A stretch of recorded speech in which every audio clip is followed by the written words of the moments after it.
Eshes chayim minzo V'rachoik mipninim nichro Botach bo lev balo V'shalom lo yechzor Sheker achem Lehevel hayoyfim Oy vehevel hayoyfim Isha yiras Hashem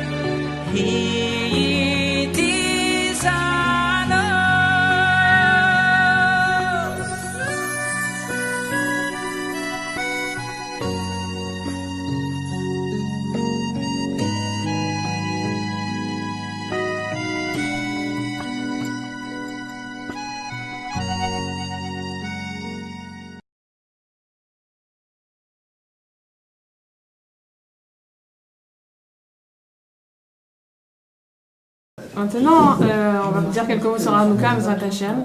Alors on voit que la raison pour laquelle les Chachamim ils ont décidé de faire un Chag qui s'appelle Hanouka, c'est a priori grâce à un miracle qu'il y a eu au temps des Hashmonaïm, des Hashmonaïm, au temps du Bayit Sheni. Un miracle, deux miracles plutôt. Le miracle de la fiole et le miracle que la guerre a été gagnée par un petit nombre de personnes, même vraiment par une poignée de personnes, contre une armée gigantesque. Alors c'est un peu étonnant parce que pourtant il y a eu dans l'histoire juive, il y a eu des moments où il y a eu des conquêtes qui ont été faites, par exemple Yehoshua, et quand ils sont rentrés en Eretz Israël, ils ont conquis Yericho, ils ont fait tomber les murailles avec les chauffards, c'était très impressionnant. Et pourtant, c'était une conquête, oui, mais on n'a pas fixé une fête pour ça. Ou bien quand Yehoshua il a fait la guerre avec un certain peuple, il a demandé au soleil de s'arrêter dans le ciel. Et le soleil s'est arrêté pendant 12 heures. C'est un miracle extraordinaire. On aurait pu faire une fête. Hein. C'est-à-dire c'est plus encore que de découvrir une petite fiole d'huile, ma foi, qui va durer pendant 8 jours. D'arrêter le soleil, c'est une chose. Hein. C'est énorme. Alors, on voit que c'est pas... Peut-être il y a quelque chose derrière ça, quoi. C'est pas vraiment à cause du naisse qu'il y a eu, puisque, étant donné que l'Am Israël, il a vécu beaucoup de nissim, et plus grand encore que cela. Et aussi, d'autre part, on sait que quand Mashiach va venir, toutes les fêtes seront abolies, sauf Purim et Hanouka. Elles vont rester, même du temps du Mashiach, le Olam, le Hanouka et Purim, ils vont rester. Donc il y a quelque chose de très très fort dans cette fête-là qu'on va essayer de comprendre. On va essayer de situer un petit peu le Nes de Hanouka, dans quelle période ça a été. Il faut savoir d'abord une chose, c'est que quand Akadosh Baruch Hu il a donné la Torah, alors à chaque génération, il y a eu son interprétation, il y a eu sa façon d'être Mekayem la Torah, d'accomplir la Torah, qui n'était pas la même d'une génération à l'autre. Par exemple, aujourd'hui, on ne va pas nous expliquer la Torah comme on l'a expliqué du temps du premier Beth Amikdash. Les personnes ne s'habillent pas de la même façon, elles ne pensent pas de la même façon. Aujourd'hui, le monde, il y a l'high-tech, l'Internet et tout ça. À l'époque, il n'y avait pas. Aujourd'hui, il faut se confronter à une façon d'être et de penser, d'évoluer qui ne ressemble pas du tout à ce que le Am Israël était est-ce que le monde était il y a 1000 ans ou 2000 ans. Donc, à chaque génération, il y a eu des tzadikim qui nous ont aidés à savoir comment être mekayam, comment accomplir la Torah et les mitzvot. Et donc, jusqu'à l'époque du Bayit Sheni, du deuxième Beth Amikdash, alors quand Akadosh Baruch Hu, il voulait faire savoir quelque chose au Am Israël, c'est-à-dire il voulait emmener un nouveau da'at, ou il voulait emmener un message, alors c'était à travers les prophètes, à travers les Nevi'im qui recevaient la Nevoa et qui faisaient part au Am Israël de ce que Akadosh Baruch Hu voulait donner comme message. Ça, c'était jusqu'au deuxième Beth Amikdash. quand le deuxième Beth Amikdash a été construit, alors il n'y avait plus de Nevi'im, il n'y avait plus de prophètes. Enfin, il restait trois Nevi'im qui ont fait leur dernière voix et après ça, c'était terminé. Il n'y avait plus la névoie. Et c'est une autre ère qui a commencé. C'est l'ère de la Chokhma. Il n'y avait plus la prophétie, il y avait la Chokhma. Alors, comment on sait? Parce que ce sont les Anshe Knesset Agdola, les gens de la Grande Assemblée, qui ont construit le Beth Amikdash, le Beit Sheni, ils l'ont construit, et ils ont fait des takanot. Et une des takanas qu'ils ont fait, c'est d'annuler la Avodah Zara. Parce que la Avodah Zara, c'était un Yetzer Hara qui était immense et qui prenait le monde entier. Vraiment, toutes les Umot HaOlam, elles étaient dans la Avodah Zara. Et les Chachamim, ils ont vu que ça ne serait pas shayar, c'est-à-dire le Ham Israël, il ne pourrait pas tenir. Le Yetzer Hara de la Avodah Zara, on ne peut même pas imaginer ce que c'est. Baruch Hashem, tout ce qu'on peut imaginer aujourd'hui de ce qu'il y a de plus grand, de plus mocher, de plus eh ben, ça peut pas, on ne peut pas arriver à imaginer qu'est-ce que c'était que la Avodah Zara, le Yetzer Hara de la Avodah Zara. C'était un truc terrible. On voit dans la Gemara, une fois Rav Ashi, il parlait de trois rois, Yeroboam, Achav et Menaché. Et il était dans sa yeshiva et il disait, quand ils sont arrivés au pérec de ces trois rois qui ont fait Avodah Zara, et qui n'ont pas le Olam Haba, parce qu'ils ont entraîné tout le peuple à faire Avodah Zara, alors Rav Ashi, il est arrivé à la fin de la journée, à ce passage-là, il a dit, bon, on n'a pas le temps demain, on n'a pas le temps ce soir, demain, on est d'Aber Mechaverim, demain on va parler des amis. Et quand il est allé dormir la nuit, il y a le roi Ménaché qui se dévoile à lui dans le rêve et qui lui dit vous êtes mon ami, pourquoi tu m'appelais ton ami Birklal, je suis pas ton ami moi. Il a dit pourquoi vous serez pas mon ami? Il dit parce que je suis pas à ta madriga. Et je dis mais quoi, Avodah Zara, slicha, moi je suis Rav Ashi, vous avez fait Avodah Zara. Alors il a dit, mais tu sais qu'est-ce que c'est que le Yetzer Hara de la Avodah Zara? Toi tu peux parler parce que maintenant ils ont annulé le Yetzer Hara de la Avodah Zara. Mais nous à notre époque, les djellabas qu'on avait, on les serrait autour des pieds pour que si le Yetzer Hara il nous prend d'aller faire de la Avodah Zara, on espérait qu'on allait tomber en courant et qu'on ne pourrait pas arriver à la Avodah Zara. Mais si toi tu étais à mon époque, toi tu relevais les pentes de ta djellaba pour courir vers la Avodah Zara. Tu peux pas bien l'imaginer qu'est-ce que c'était que ce Yetzer Hara. Il lui a posé une question. Il lui a dit, justement, parce que toi tu le prends pour mon travers, est-ce que tu peux répondre à cette question? Et la question c'était quoi? Mais à une botzi matapat quand on fait motzi. À quel endroit est-ce qu'on doit couper le pain quand on fait motzi? Alors il a dit, ben je sais pas. Alors il lui a expliqué, il lui a dit à l'endroit où le pain dans le four il commence à roussir, c'est là qu'on a botsé à ta pâte. Alors il a dit, bon ben demain je dirai en votre nom une halakha. Et cette halakha là, mais c'était pas une halakha pshuta, c'est-à-dire qu'il a montré à Rav Ashi que Bichlal n'était pas Bichlal la madrega du roi Ménaché, parce que cette question-là, c'était le sort de la Géoula. C'est-à-dire, il lui a posé le sort de la Géoula, le sort du chibour entre Mashiach ben David et Mashiach ben Yosef. Et il n'a pas été capable de lui répondre. Donc, il a vu la madriga de ce roi-là, du roi Ménaché, et que Birlal, c'est Yetzer Hara, étant donné qu'il ne l'avait pas, il ne pouvait pas, Birlal, imaginer qu'est-ce que ça voulait dire. Alors, donc, les Chachamim, les Anshe Knesset Agdola, ils ont fait cette takana-là, qu'on n'ait plus le Yetzer Hara de la Avodah Zara. Et donc, maintenant est venue une autre ère, l'ère de la Chokhma, c'est-à-dire de la compréhension de la Torah. Ça veut dire que avec la compréhension de la Torah, c'est là qu'on va attirer le Da'at, c'est là que les tzadikim, ils vont nous dire comment être Mekayam, comment accomplir la Torah. Ce qui s'est passé, c'est que, étant donné qu'on comprend des choses avec la Chokhma, alors les tzadikim de l'époque, ils ont compris que c'est avec les Yisurim, c'est avec la souffrance qu'on peut avoir des Hasagot à Torah, qu'on peut avoir des compréhensions de Torah. C'est bien ce qui est écrit. Ashra Adam Teosre Mukar, mais Torah Tera Telamdenu. Heureux l'homme que tu éprouves, parce que ta Torah, tu lui enseignes. Au moment où une personne, elle souffre, il faut qu'elle sache qu'elle est en train de recevoir un enseignement d'Akadosh Baruch Hu. C'est ça qu'ils ont fait les Chachamim. Ils ont pris sur eux les Isurim. Ils ont dit, si on peut comprendre maintenant avec les Isurim, la Torah, c'est-à-dire pas, c'est quoi la Torah? C'est-à-dire le comportement qu'on doit avoir vis-à-vis de la Torah, vis-à-vis d'Akadosh Baruch Hu, et qui représente la Itgalut de la Emunah dans le Olam, dans le monde.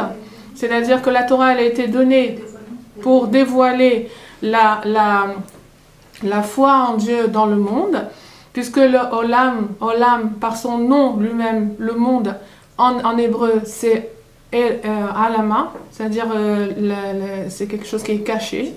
Alors, le but de la personne du juif, c'est de dévoiler justement ce qui est caché, c'est-à-dire la présence d'Hachem dans le monde.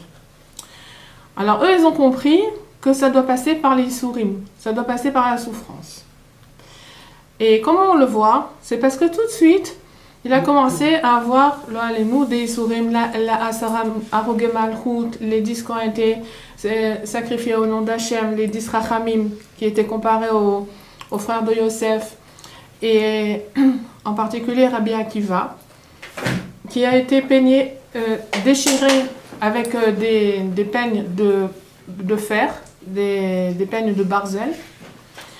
Et à ce moment où vraiment la souffrance elle était tellement grande, les gens qui étaient autour de lui ont dit, mais Rabbi Akiva, Zoé Torah, Zoé Srara, ça c'est la Torah et ça c'est sa récompense. Alors il a dit une chose, il a dit oui, parce que grâce à ça, j'ai compris ce que je demandais depuis toujours à Akadosh Baruch Hu de comprendre, c'est-à-dire, je ne comprenais pas comment on peut être Mekayem, la mitzvah de Ve'afta,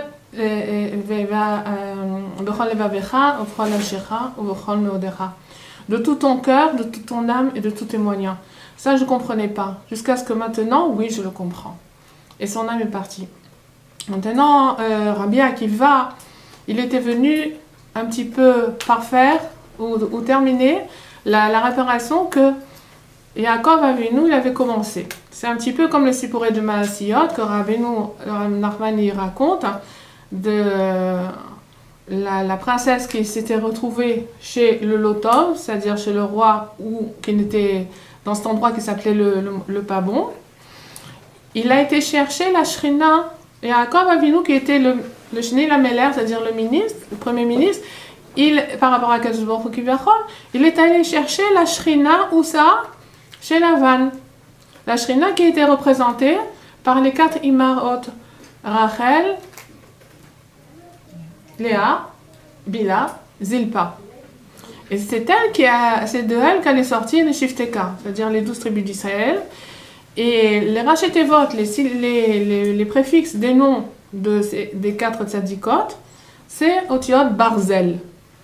Donc, Yaakov Avinu, c'est Ekev Yud, il est allé chercher les neshamot qui étaient dans les talons,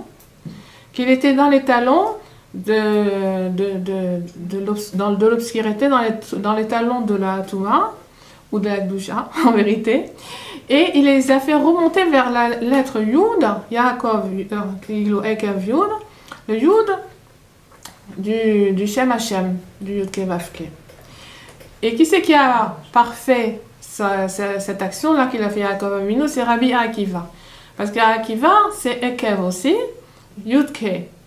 Lui, il a fait remonter, il a fini de remonter de son époque les shamot qui étaient dans les talons de la Gdusha vers le Yudke du Shem Hashem. Donc on voit que c'est une chose très très grande. Bentaïm, j'ai compris, Baruch Hashem, que à travers ces paroles évidemment, que quand on voit les souffrances du Ham Israël, et quand on vit les souffrances du Ham Israël et les souffrances qu'on a passées depuis ces dernières années, c'est pas pachout, c'est-à-dire, faut pas croire que c'est les Arabes, c'est ceux-là, c'est le Hamas, c'est le Haït, c'est le ci, c'est le ça, qui se réveillent, qui sont antisémites et qui font des attentats. C'est quelque chose de très amok. Le Inyan des attentats, des pigouilles et tout ça, vous voyez bien que ça rejoint le Inyan de Rabbi Akiva d'Asra Malkout, c'est un Inyan de l'Eshem Yichud Kucham Rechu Shrente, c'est-à-dire du dévoilement de l'Yichud, de dévoilement de la présence d'Akadosh Baruch Hu dans ce monde. C'est-à-dire c'est quelque chose de très très gavoua. Rabbi Nachman il explique que des fois quand on n'est pas à la hauteur on ne fait pas ce qu'il faut pour dévoiler la présence d'Akadosh Baruch Hu dans ce monde avec nos misvot et nos asim tovim, avec nos misvot et nos bonnes actions, alors on est obligé de passer par shfichut damim, par le fait que le sang doit se verser avec le fait qu'il y a des personnes qui doivent partir al Kiddush Hashem. Et ce qu'il faut comprendre, c'est qu'il faut éviter ça. C'est-à-dire que chacun, il doit essayer à son niveau de libérer les étincelles dont il est responsable avec sa Torah, avec ses misvot, avec ses bonnes actions de tous les jours, avec ses pensées qui doivent être kshérot, avec sa parole qui doit être kshera, avec ce qu'il entend qui doit être kasher, avec ce qu'il respire, ce qu'il vit, ce qu'il parle, ce qu'il agit, que ce soit mamash toujours l'Eshem Yichud Kusham Rechu Ushrente. On ne peut rien dire avant de faire une misva, avant de faire Netilat Yadayim, avant de faire Motzi pour une simcha, avant de faire cette fila, avant de faire une misva, l'Eshem Yichud Kusham Rechu Ushrente, je le fais pour l'unification du nom d'Hachem, je le fais pour dévoiler le nom d'Hachem dans le monde.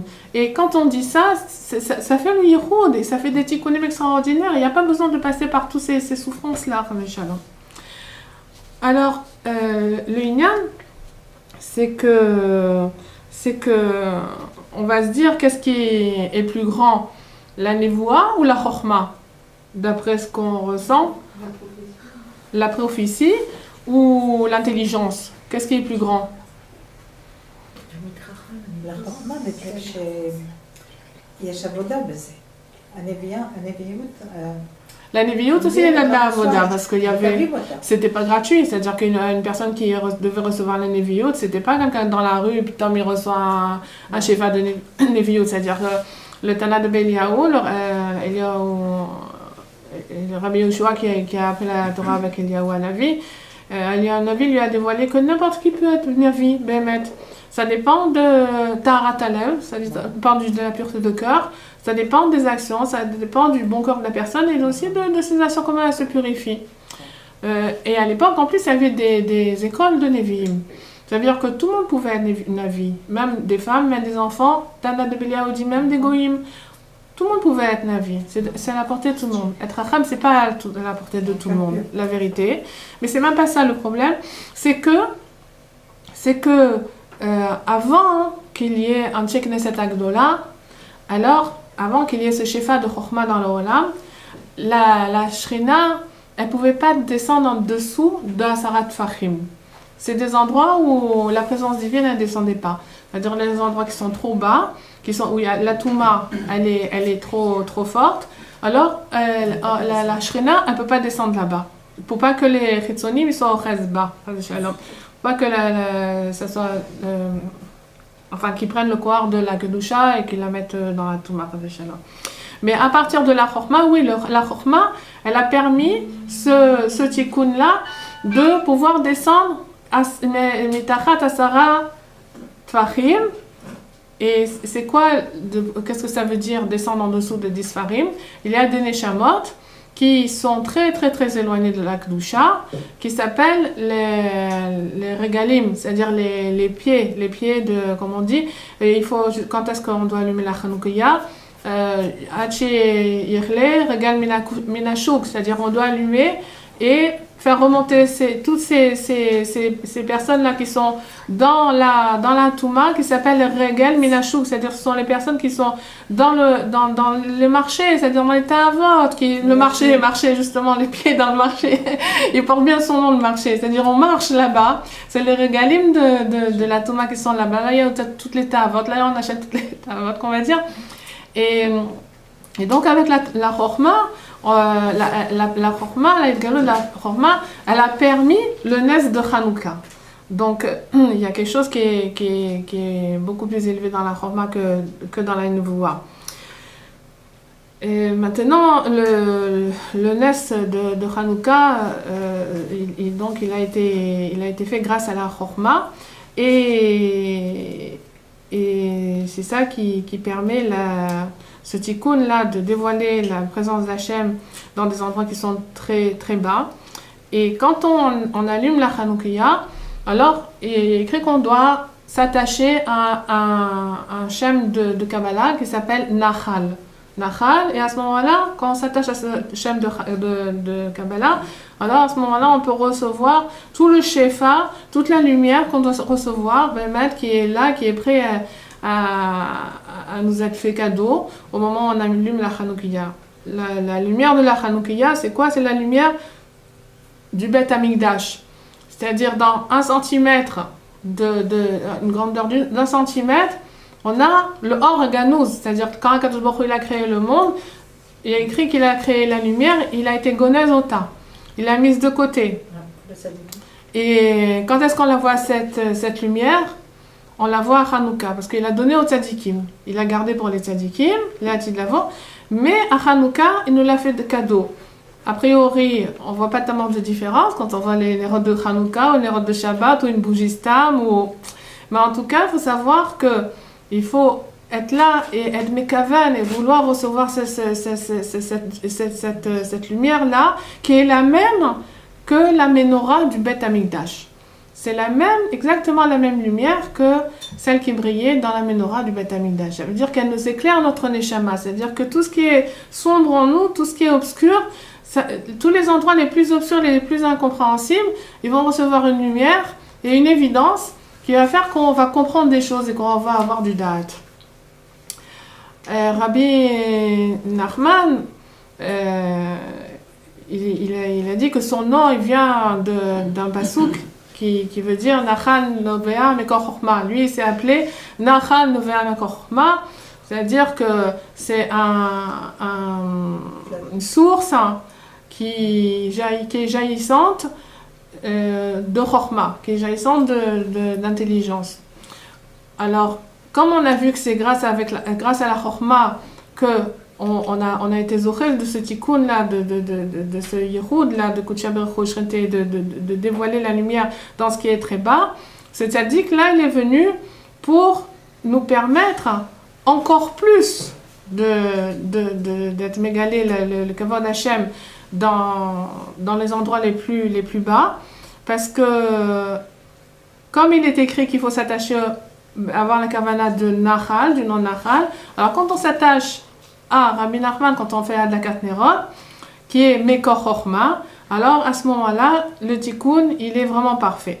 Mais il y a une chose que Rabbeinu il a rajouté, c'est-à-dire que, comme on a vu tout à l'heure, que la Chochma, c'est Mekouchar ça se rapporte au Isurim, à la souffrance, et que c'est grâce à la souffrance qu'on arrive à comprendre, à avoir de la Sagod Torah et du Da'at.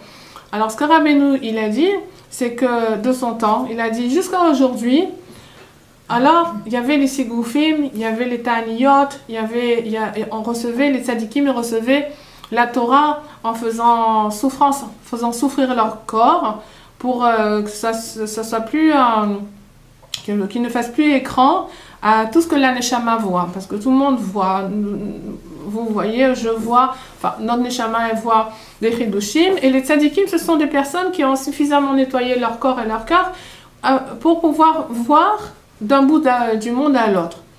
Maintenant Rabbi Nachman il a dit, c'est vrai, c'était jusqu'à présent, c'était avec la Chochma qui devait passer par les Isurim. Il a dit jusqu'à moi. Maintenant, à partir de moi, c'est plus les Isurim, c'est le Bizayon. Et il y a une yann de Mamash, d'être Mekaven, quand on allume la Nachonukriya, qu'on soit zoché de tous les tikkunim qu'on peut être zoché grâce au Bizayon. C'est-à-dire qu'il ne faut pas avoir peur du Bizayon. Bizayon, c'est les affronts. C'est pas seulement les affronts, mais c'est la manière dont on nous considère qui n'est pas toujours à la hauteur de ce qu'on aurait espéré dans la vie. On aurait aimé être reconnu à notre valeur, parce qu'on a tous une valeur. On va dire, ouais, mais moi, qu'est-ce que je vaux, qu'est-ce que je suis, qu'est-ce que j'ai fait, qu'est-ce que... Chaque Bat Israël, chaque Ban Israël a une valeur extraordinaire. Ça, il faut être conscient de ça. Et bien mettre, à chaque fois qu'on fait une fila, à chaque fois qu'on dit une parole, une bonne parole, que ce soit une bracha, que ce soit une parole de chizouk à une amie, que ce soit le chinour des enfants, que ce soit de la tfila, que ce soit, ou bien chaque pensée qui nous aide mieux, à vouloir être mieux, ou chaque action, alors c'est sûr que Méléim et Karimon, Méléim et les autres Karimon, on est remplis, comme la grenade est remplie de grains. Nous, on est remplis de misvot. Nous, chaque ben Israël est rempli de misvot. Donc, c'est sûr qu'on a de la valeur. C'est sûr. Et si on pense qu'on n'a pas de valeur, alors Rabbi Nachman, il donne le conseil, c'est de faire une des doutes. C'est de faire des doutes, c'est-à-dire de parler avec Akadosh Baruch Hu chaque jour et de se juger. De se juger, ça veut dire pas se mal juger. Il n'a pas dit se mal juger, il a dit se juger. C'est-à-dire vraiment être sincère et s'analyser afin de ressortir de cette ébauche des doutes, renforcer, construire. Ah, je savais pas que j'étais bien comme ça. Ah, j'ai fait des bêtises. Bon, c'est vrai, j'aurais pas dû parler comme ça, j'aurais pas dû être comme ça et du tout. Pardonne-moi. Quand il y a un jugement en bas, il n'y en a pas un en haut. C'est-à-dire, vous savez que quand la personne elle va dormir, quand elle arrive dans le homme d'en haut, alors on la juge. Chaque jour, on est jugé. Donc, si on fait un jugement avant d'aller dormir, il n'y a plus de jugement en haut. Et si au contraire, on s'est jugé le kav srout, c'est-à-dire qu'on s'est jugé favorablement et qu'on a trouvé tous nos bons côtés et qu'on est vraiment quelqu'un de valable, alors là-haut aussi on dit « Oh là là, c'est quelqu'un de valable, on va lui donner encore plus et on va l'aider encore plus à avancer. » Alors voilà, ça c'est le tikkun de Rabbi Nachman et c'est son message pour Hanouka, c'est que en s'attachant à lui, qu'on s'azorait d'avoir cette lumière-là, c'est-à-dire ce chizouk-là, cette façon d'avancer qu'on aurait eu avec le bisayon, alors qu'on n'ait pas besoin de passer par le bisayon. Parce que le bisayon, c'est quoi dans toute l'histoire? C'est que le bisayon, c'est quand on n'arrive pas, quand on ne fait pas ce travail-là de hitbou des doutes et de jugement avec nous-mêmes, alors Akadosh Baruch Hu, il a tellement pitié de nous que pour nous nettoyer, il nous envoie des bisionotes. C'est-à-dire que le bisionote, c'est se trouver mal dans sa peau. C'est pas être content de soi, c'est se sentir bête, c'est se sentir nul, c'est se sentir amoindri, ou bien c'est même des bisionotes que oui.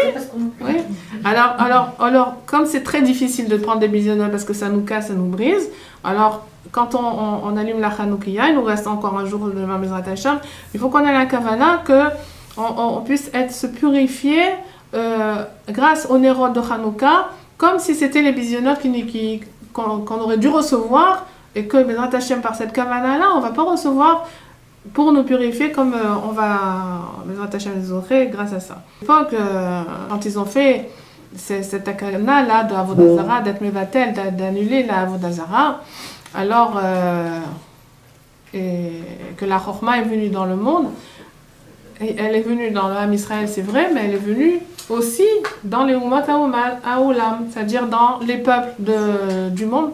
La Chorma, elle est venue aussi. C'est-à-dire les gens, ils ont commencé à réfléchir parce qu'il n'y avait plus le Yetzirara de la Avodazara.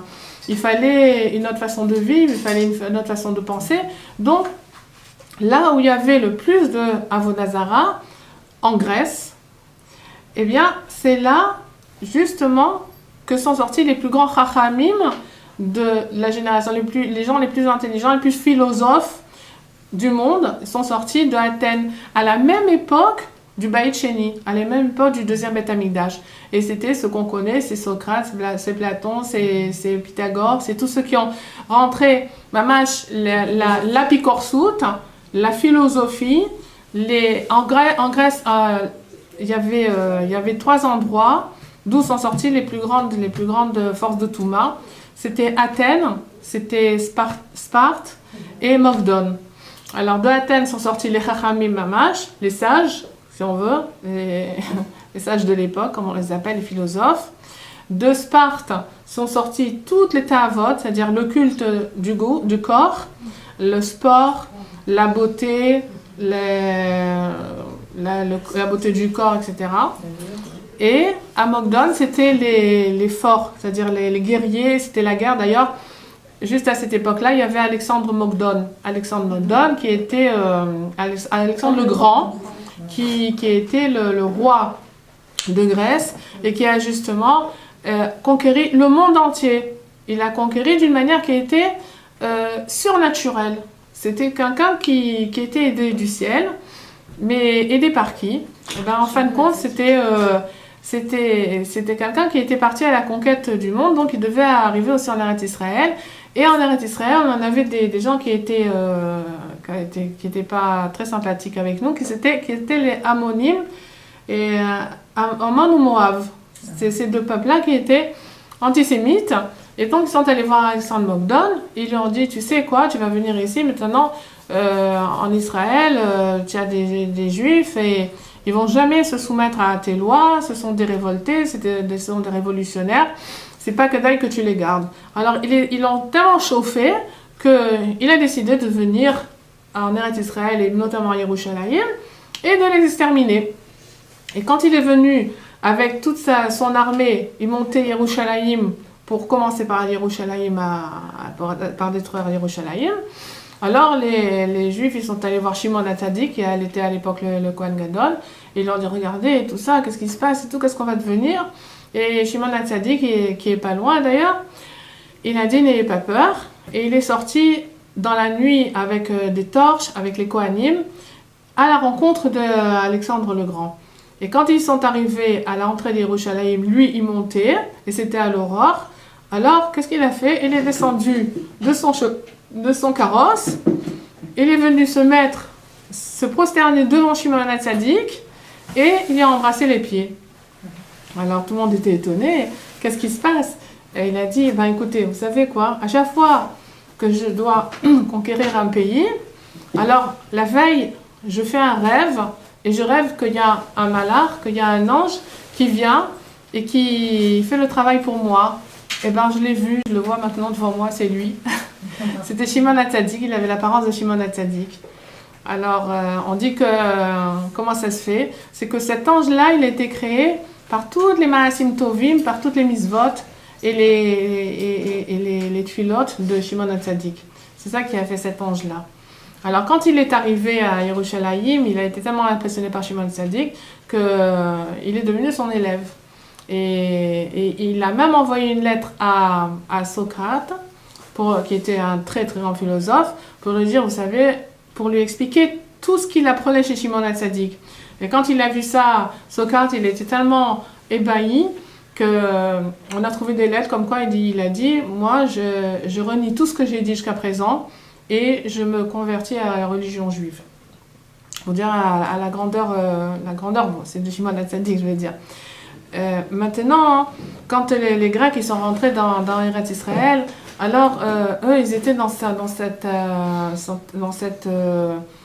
culte du corps et de l'intelligence et du corps, de la beauté. Et en Eretz Israël, c'était une période où les Juifs, ils avaient de l'aisance, ils étaient de plus en plus riches. Et puis, comme ces gens-là étaient là, les Grecs étaient là, et que c'était tentant, quoi, pourquoi pas... c'est-à-dire, les Grecs, ils n'ont jamais dit, il ne faut pas faire la Torah. Ils leur dit, vous étudiez la Torah, ben on va étudier avec vous. C'est magnifique, c'est une chorma extraordinaire, on va l'étudier avec nous. Aussi, on aime bien la Torah. Eh bien, comme les uns, ils allaient étudier la Torah, les autres, ils allaient étudier la philosophie. Ils allaient au sport, ça détend. Ils allaient aux instituts beauté, pourquoi pas. Je sais pas, ils ont commencé à se mélanger les uns aux autres. Et là, ça ne veut plus du tout. C'est-à-dire que tant que les Juifs, ils accomplissent le but pour lequel Akadosh Baruch Hu les a mis dans ce monde, alors c'est bon. Mais à partir du moment où ils commencent à vouloir devenir comme des goyim, alors ils se lèvent des ennemis, automatiquement. C'est même écrit dans le Coran. Que pourquoi les Arabes ils se mettent contre les Juifs, c'est parce que Dieu il les a créés pour dévoiler son nom dans le monde, et ils ne le font pas. Donc ils disent, on est là pour les tuer, parce qu'ils ne font pas la volonté d'Hachem. Donc c'est un truc évident. Alors ils ont commencé à leur faire des takanotes et tout ça, à leur interdire la Mila, à leur interdire Rosh Chodesh, Baruch Hashem, on est là, on fait Rosh Chodesh. elle leur a interdit certaines choses, quoi. Et là, c'était plus possible. Il y a des familles qui pouvaient plus se porter d'être tellement restreintes. Ils allaient dans les forêts, ils allaient dans les montagnes pour rester des juifs comme il faut. Alors, il y avait une takana aussi qu'ils avaient fait. Il y avait une chose qu'ils avaient instituée les Grecs, c'est que ils étaient tellement, ils avaient compris que la Gdusha du peuple d'Israël, elle était là grâce au mariage, à la pureté du mariage des Juifs. Alors ils avaient fait un truc, c'est que la jeune fille, le jour du mariage ou la veille du mariage, elle devait aller d'abord se faire voir par un prince ou bien par un général. Et lui, il était matamé au temps, il la rendait impure et après elle pouvait se marier. Ce que j'ai entendu, bon, on peut se dire, mais bon, ok, c'est pas bien et tout, mais bon, ça n'empêchait pas qu'après, elle faisait... rien n'en empêchait de se marier, en vérité, d'être mekim, de construire une maison juive comme il faut. Non, c'est qu'il est écrit que quand, une personne, elle est une jeune fille juive, elle est impurifiée par un goy, elle est toujours kol chaim shela, toute sa vie elle est nimshach elav, c'est-à-dire que toute sa vie elle désire aller avec lui, et ça il avait compris. Donc ils avaient institué cette chose-là. Alors il y avait une famille, un Modi'im avec un même à la fin, mais qui était à côté de Modin aujourd'hui avec un nom. Il y avait une famille de Kohanim qui était la famille de Matityahu. Et il avait 5 fils. Et c'était des Canaïm, c'était des gens qui étaient très forts dans leur judaïsme. Et il faisait partie de ces gens qui s'étaient exilés un petit peu pour qu'on les laisse tranquilles et qui ne s'étaient pas hellénisés du tout. Parce que le judaïsme avec la culture, la culture grecque, ça s'appelle l'hellénisme. Alors ils étaient cachers. Maintenant, la fille, elle devait je pense que c'était Judith, elle devait se marier. Alors on avait préparé le mariage, tout ça. Et puis la veille du mariage, qu'est-ce qu'elle fait? Elle vient, il y avait le père, il y avait le ratan, il y avait les frères. Et puis elle déchire son vêtement. Alors le père, c'était pas de quoi. Je sais pas si à l'époque c'était se dévoiler le bras ou je sais pas, ou le cou. Bon, elle vient, elle déchire son vêtement. Il dit mais qu'est-ce que tu fais? Il s'est levé presque, il voulait lui donner une claque. Il lui a dit quoi? Pour ça t'es Macpide? Et que je vais aller avec le Sar, avec le prince Goy, tu pas Macpide? Alors il a compris. Il a dit, ok, ça y est. Alors ça a été... Qu'est-ce qui s'est passé? C'est qu'il a été avec le gendre, avec le futur gendre, avec les fils.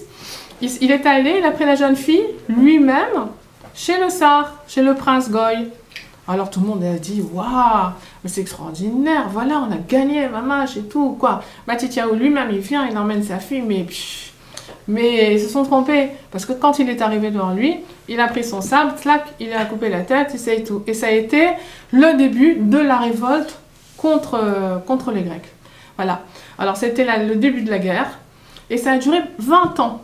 C'est une guerre qui a duré pendant 20 ans. C'était pas une petite guerre comme ça, ils ont fait tac tac tac avec les éléphants et ils ont gagné. Non, ça a duré 20 ans. Et pourquoi on dit Ma'atim, Rabim Bayan Ma'atim, Giborim Be'al Khalashim? C'est parce qu'ils étaient une famille de 5 garçons auxquels se sont joints aussi quelques Bahurim. Bon, disons que c'est arrivé, au départ ils étaient 10, après ils sont arrivés à 500. Et quand il partait en guerre, il l'a gagné d'une manière vraiment miraculeuse. C'est-à-dire que Antiochus, c'était le Sar de l'époque, il envoyait des armées de 5000, eux ils étaient 50, un il en tuait 1000, et 10 ils en tuaient 10 000, et c'était pas des rarateva. À chaque fois ils envoyaient, jusqu'à la dernière, au bout de 20 ans, où il y avait Antiochus lui-même, et sont morts 2 des enfants de Matityahu. Et là, ça a été la dernière fois, c'était la dernière bataille qui a été gagnée justement par les Juifs, et à ce moment-là, ils sont rentrés dans le Beth Amikdash. Alors, mais comment est-ce qu'ils ont fait pour gagner cette guerre-là? Ces guerres-là. C'est parce qu'on voit que naturellement, c'était impossible. Eh bien, ils allaient d'abord, avant de faire quelconque bataille, ils allaient dans un endroit qui s'appelle Mitzpé et qui est à côté de Shmuel Hanavi. Ils allaient tous là-bas pendant 3 jours et il faisait ta'anit, et il faisait des tfilotes, il faisait des doutes, il demandait à Kadosh Baruch Hu qu'il les aide à gagner la guerre. Et il y avait Yehuda Maccabi. Maccabi, c'est Mikamora Baelem Hashem. C'était le chef, puisque Mattityahu était vieux. À un certain moment, il était trop vieux pour aller à la guerre avec eux. Lui, à la fin des 3 jours, il faisait une fila, la fila de Yehuda. Et il disait, voilà, comme ça, Ribono Shel Olam, on n'a pas les forces, tu vois, on est dans le ta'anit, on est chalashim, et on ne peut pas, tu vois bien, on n'a pas de force, on sait pas faire la guerre, tu vois, à Kadosh Baruch Hu, on n'a pas les forces de faire la guerre, on sait même pas faire la guerre, c'est pas qu'on n'a pas les forces, on va ta'anit, il y a aucun généraux aujourd'hui dans n'importe quelle armée qui enverrait ces guerriers faire la guerre bétanite. C'est la folie, au moins qu'ils prennent des forces et tout ça. Non, ils disent Ribono Shel Olam, nous, on ne sait pas. Nous, on ne peut pas. Donc, on se remet entre tes mains que c'est toi qui vas faire la guerre. Voilà. Alors, et il partait et il gagnait. Et c'est parce que Hachem, il était derrière. Il lançait l'épée d'un côté, Hachem, il les tuait. Il lançait de l'autre, Hachem, il les tuait. C'est pas eux vraiment. Alors le truc c'est ça, c'est que ce qu'il faut comprendre à Hanouka, c'est ce messer-là des Hashmonaïm, c'est-à-dire qu'est-ce qu'ils veulent nous faire passer, c'est que qu'est-ce qu'on doit faire? La Ishtadlut. Voilà. La Ishtadlut, et en même temps comprendre que c'est Hachem qui donne la bracha, que c'est Hachem qui fait pour nous. Et ça c'est un équilibre qu'il faut chercher et qu'il faut trouver, parce que c'est pas évident, parce que quand on est dans la Ishtadlut, alors on pense que c'est nous qui faisons. Quand on fait ce qu'il faut faire, on pense que c'est nous qui l'avons fait. Mais pourtant, non, il faut faire la Ishtadlut avec la tfila, évidemment, et en même temps comprendre que c'est Hachem qui fait.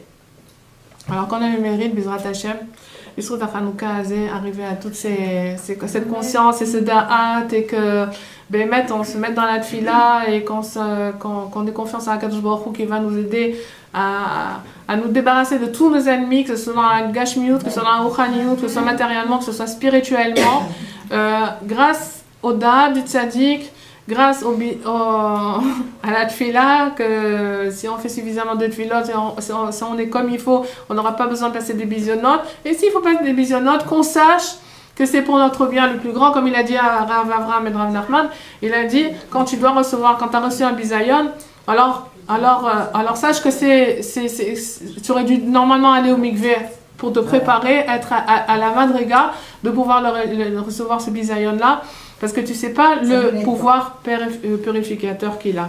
Donc, Bezrat Hashem, on est au talent de Mashiach, et on espère que sous peu, on recevra sa lumière et sa Yeshua, et voilà, Baruch Hashem.